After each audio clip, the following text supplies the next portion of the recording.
Terdapat dua jenis tes dalam rangkaian rekrutmen CPNS 2021, yaitu tes seleksi kompetensi dasar atau SKD dan seleksi kompetensi bidang atau SKB. Nilai kedua tes ini akan digabungkan dan dihitung untuk digunakan sebagai penentu kelulusan peserta.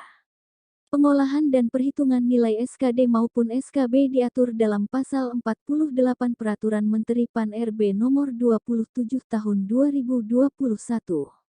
Dalam peraturan tersebut ditetapkan bahwa ketentuan integrasi nilai akhir kedua tes, terdiri atas 40% nilai SKD dan 60% nilai SKB.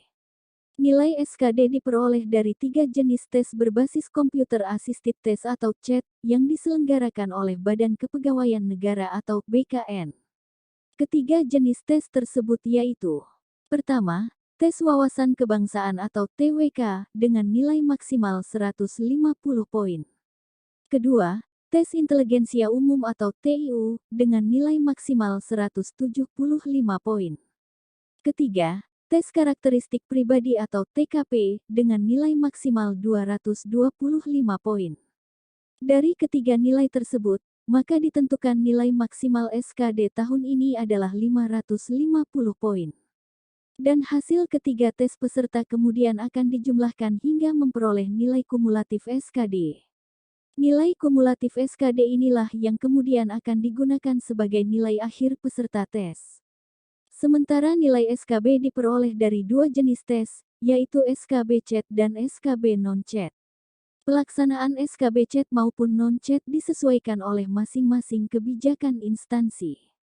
Namun khusus untuk instansi daerah, SKB CAT wajib dilaksanakan, meskipun kemudian instansi boleh menyelenggarakan SKB tambahan berupa non-CAT selain wawancara.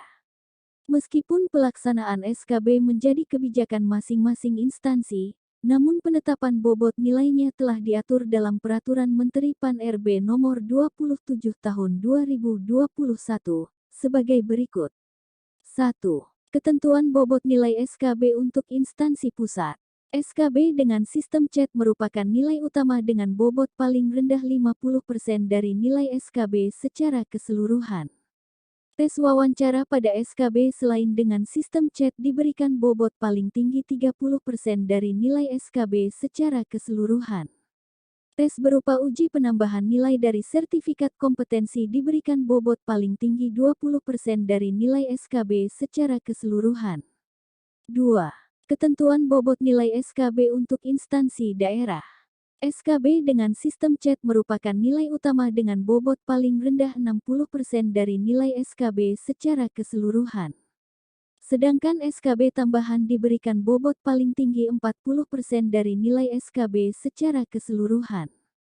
Perlu diketahui bahwa instansi pusat bisa menyelenggarakan lebih dari satu jenis SKB, baik CAT maupun non-CAT.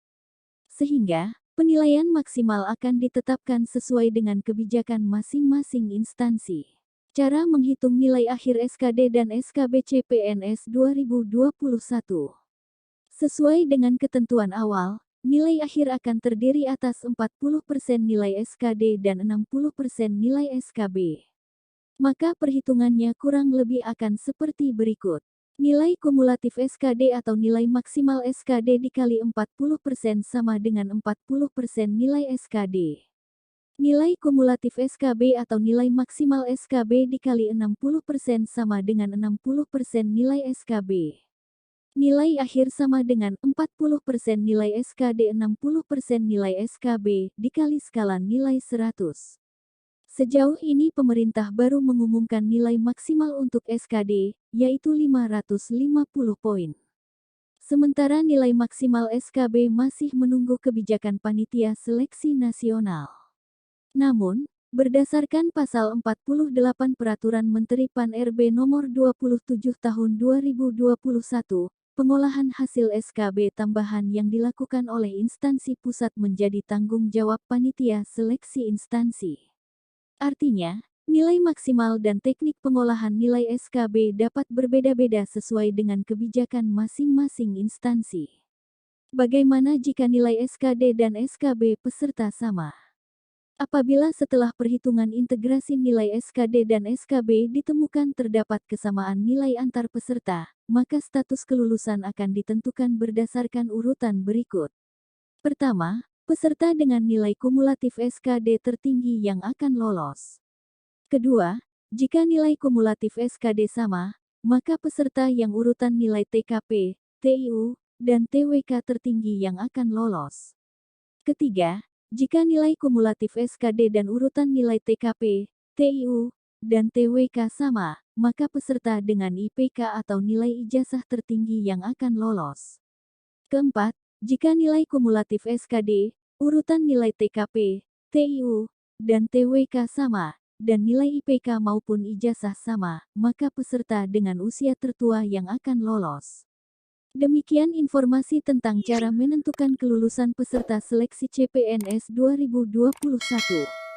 Semoga bermanfaat. Sekian, dan terima kasih.